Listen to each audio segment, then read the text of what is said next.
welcome to the MJ Take on Sports Fan Entertainment, here to talk about two teams and two specific topics. One, the San Francisco 49ers firing head coach Chip Kelly and general manager Trent Baalke, and the other, Denver Broncos head coach Gary Kubiak retiring. And I'm going to look at the candidates for both of those jobs, or I guess all three actually, and discuss those. We're going to start with the Denver Broncos, right? They won the Super Bowl last year. They deserve it. Then we'll get to Chip Kelly later. I will have a timestamp down in the description box below, as well as in the comments as to when I'm going to talk about the 49ers, just in case you're only here for that. So just look for that. It's probably going to be in the middle of the video. So we're going to start with the Denver Broncos. This is a team that won the Super Bowl in 2016 following the 2015-16 NFL season with Gary Kubiak. Went 12-4 this year. Disappointed a little bit without Peyton Manning. Lost some leadership and had some struggles scoring points, especially late into the season, finishing 9-7, and Gary Kubiak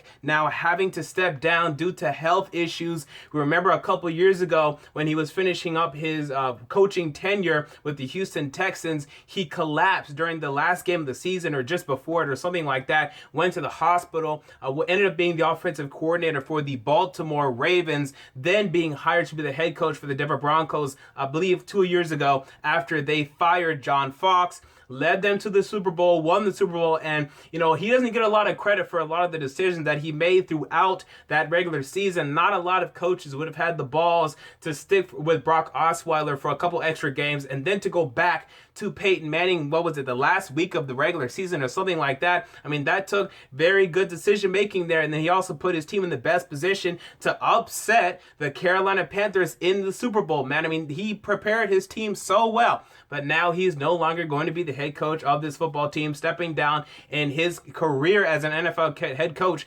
could be over as well, although I would doubt it. I would say he'd probably take a year hiatus at least to get his health and everything right, and then in 2, maybe 3 years, you will see him back on the scene, but for now, he is done. He claims to be done forever, according to some reports that I've seen, but I highly doubt it. I mean, he's like 55 or something like that. I think 2 or 3 years, he gets all these health issues out of the way. I think you may see Gary Kubiak back as a head coach in the NFL, or at least as an offensive coordinator. So he's gone. It's unfortunate, but where do we go from here as it pertains to the Denver Broncos? We have a couple candidates. Number one, Kyle Shanahan, the son of Mike Shanahan, the current offensive coordinator for the Atlanta Falcons. And look, I get it. Okay, it's another Shanahan, and he's done a very good job this year. In fact, he's done a great job. This Atlanta Falcons offense this year, one of the best offenses in NFL history. They've been tremendous, and this is coming off the heels of a year in 2015 where this Falcons offense really wasn't very good at all. They got out to a hot start early in the season, started like 5-0, this Falcons team did, and then they couldn't really score points. They only scored like 10 points against the Tennessee Titans, and they lost to the Panthers a number of times. They did beat the Panthers later on, but they lost to the Saints, and they just couldn't put up points late in the season, and they really disappointed as the season went on. But then this year, they came out guns blazing, scoring a bunch of points, and Kyle Shanahan, deservedly so, you could say, is now getting some head coaching looks. I will say, though, I would like the fit here. I think it's going to be very hard for the Broncos to pick a bad head coach here. I think a lot of these coordinators that they're looking at, and even some former head coaches, they're all capable. And with this talented roster that's in front of them, and with John Elway as their general manager, it's going to be really hard to fail here. One thing that is important to say, though, is that we don't want to just hire a head coach here for Denver that will just take us to the playoffs and just be okay. We want a guy that can ultimately take us to the Super Bowl. This is a franchise that defines itself by its Super Bowl. So can Kyle Shanahan be that guy? He could be, but I'm not sure if I'm willing to hire him yet. You look at Vance Joseph, the defensive coordinator for the Miami Dolphins. He's done a great job this year, and I've heard some of this guy's press conferences and some of the guy's speeches and some of his resume looking back, and I like him a lot, actually. I think he'll be a great fit for Denver and this defense. He would not help the offense out much, and the offense does need help, though, so that'd be a little concerning. You look at Joe DeCamillis, the special teams head coach right now. I don't love that. The one game or the couple games that he coached for this team, he wasn't great. I think they lost that San Diego game on Thursday Night Football, and I don't think he's good enough to really get them to that Super Bowl. So those are the three main candidates that I'm hearing right now. Kyle Shanahan, Vance Joseph, or Joe DeCamillis. Some other will probably come about as the process goes on. Anthony Lynn, perhaps. Maybe not Josh McDaniels. That book's over. Thank God.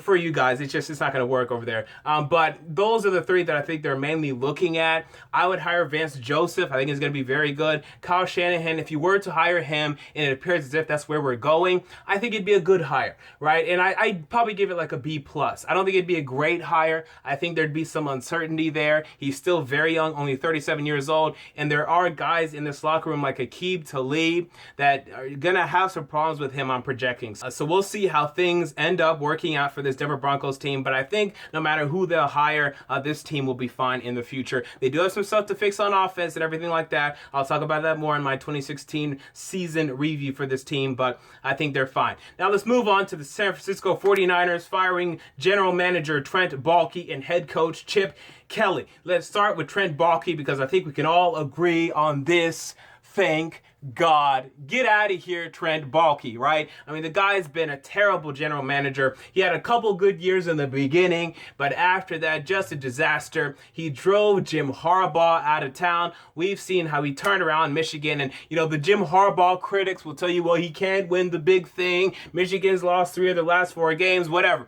Michigan was nothing, and now there's something. That's because of Jim Harbaugh, okay? You guys were nothing, and then you were something. That was because of Jim Harbaugh. We can debate his ability to win the ring, but boy, you're in contention for the ring because of Jim Harbaugh. So he drove him out of town, and his drafts have been pretty freaking terrible, right? If there's ever been a prospect with a torn ACL or a torn meniscus or a broken leg, guess who took him? It's probably Trent Baalke. There's at least a 75% chance. We look at Marcus Lattimore and LaMichael James and a whole bunch of other guys that have torn ACLs and torn this and torn that, taken by Trent Baalke in hopes to redshirt them and then bring them along slowly and surely and watch as they do something, and they've never done anything. We look at the horrible draft pick of A.J. Jenkins in the 2012 NFL draft, I believe. A terrible draft pick when Alshon Jeffrey was available and some other wide receiver talents as well. And that entire 2012 NFL draft for this team was just terrible. And that 2012 draft was actually a pretty good draft. If you go back and look at it, they had a lot of chances to get some talent and they failed multiple times.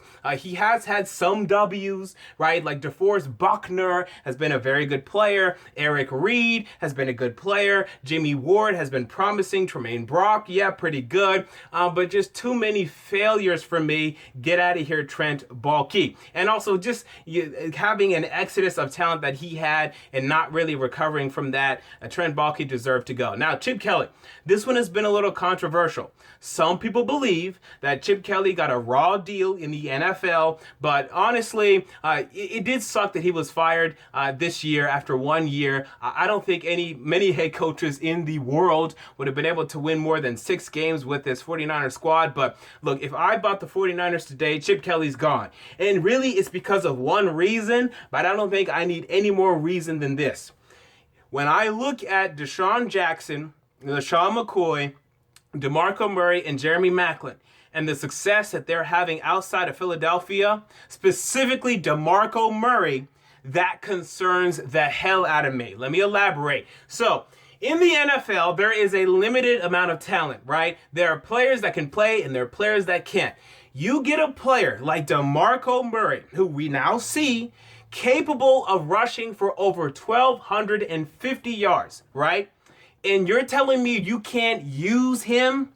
That's bad. What's going to happen in the future when you guys have the potential to draft, I don't know, Sam Darnold or Leonard Fournette or just Myles Garrett or Jonathan Allen? You're just going to sit there and tell me, Chip Kelly, that, yeah, I can't use him. He doesn't fit for my system and he's not going to do anything. And then you bring him on and he doesn't do anything.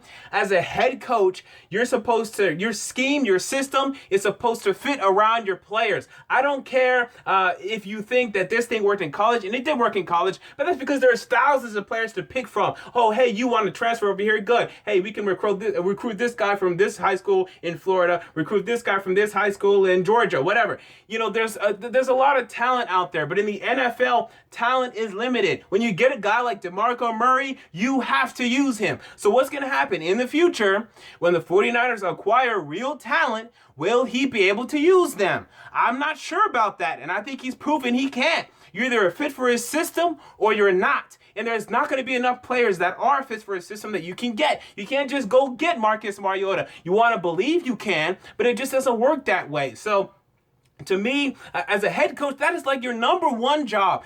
Take talent and use it. And Chip Kelly can't really do that. Now, what he's able to do is he can get talent. He can get production out of players without much talent, right? So he got something out of Jeremy Curley. He got a little more out of Carlos Hyde. He got a lot out of DeForest Buckner.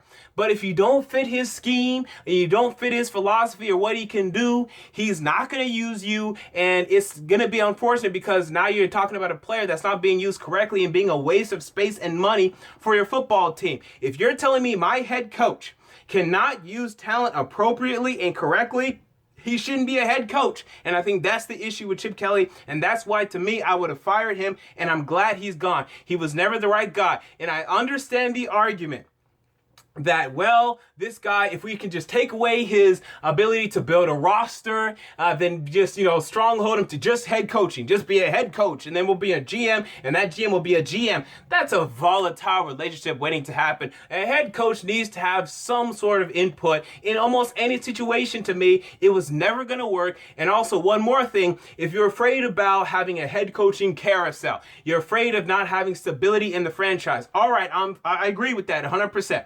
So now go hire the right guy. Chip Kelly was just not the right guy, man. He was never a great head coach. 1 year, he had a great year, went to the playoffs, whatever.